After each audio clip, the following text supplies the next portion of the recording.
अब्बासी साहब ने कहा ये जो ज़िद है नवाज शरीफ साहब की और आपकी जमात की, बज़ाहिर ये लग रहा है शायद आप कोशिश कर रहे हैं अदालतों पे असरअंदाज होने की। क्या वाकई ये एक स्ट्रेटजी है? पूरी स्ट्रेटजी के तहत मुस्लिम लीग नून इस पे अमल कर रही है? देखिए,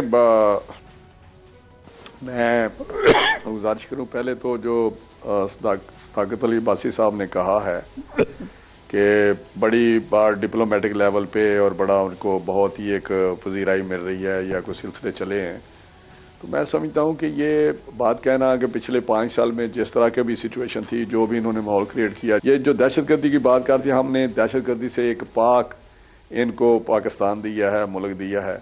इकोनॉमिक प्रोग्रेस यहाँ थी, यहाँ पे बिजली पैदा करके दी, इनको मोटरवेज हाईवेज बना के दिए, सारा कुछ किया है, एक अच्छा पाकिस्तान दिया है, बहुत सारे मसाइल का हल किया। लेकिन उसी का ये सिलसिला चलता है। उस वक्त भी ये बात थी कि पाकिस्तान अब दहशतगर्दी से पाक है और लोगों ने आना शुरू कर दिया था।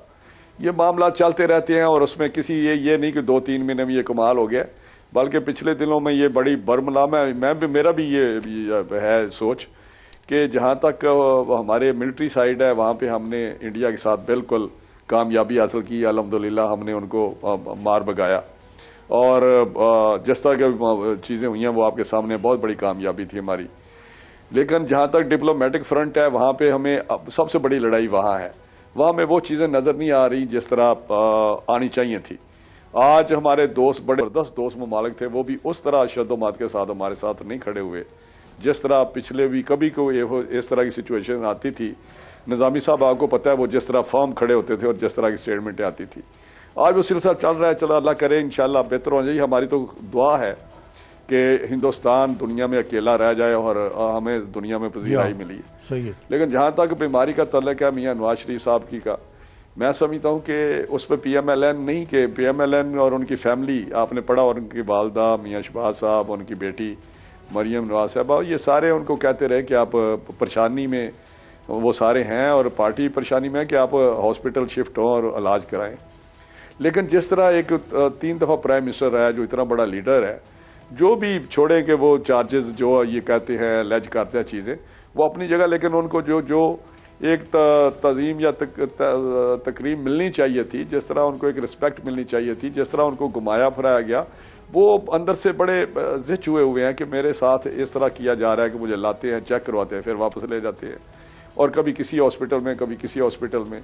ये उनकी एक अपनी फीलिंग है कि आप, अल्लाह ना करे कि ये किसी भी शख्स में या इंसान में ये फीलिंग आए, तो वो समझता है कि अगर मुझे फिर इन्होंने इसी तरह करना, और जो इनके बयानात आते हैं वज़रा के, मशीरों के या PTI के कुछ लोगों के, वो भी एक, मैं समझता हूँ कि नमक छिड़कते हैं। ये आप भी पढ़ते होंगे उनके बयानात, और आज भी, और दूसरी कि उस पर जिस तरह एक रेडिकूल किया जाता है या जिस तरह बातें की जाती हैं, और जी वो बीमारी पे सियासत कर रहे हैं, वो ऐसे है, वो फलां है। तो मैं समझता हूँ अगर ऐसे है, अगर वो ये समझते हैं कि वाकई उनकी तबीयत ठीक है, तो फिर वो वहाँ पे यूनिट कैंप करना, वहाँ पे डॉक्टरों को भेजना वहाँ पे, और ये अभी ये किस तरह इन्फ्लुएंस हम कर सकते हैं सुप्रीम कोर्ट को? सुप्रीम कोर्ट इतनी जजेस हैं, वो नहीं देखेंगे कि मेडिकल रिपोर्ट्स क्या है, वो नहीं देखेंगे कि उनकी हालत क्या है। क्या वो सिर्फ इस बहाने से कि वो हॉस्पिटल नहीं जा रहे, या हमारे बयानों से कि जी उनकी तबीयत खराब है वो मान जाएंगे?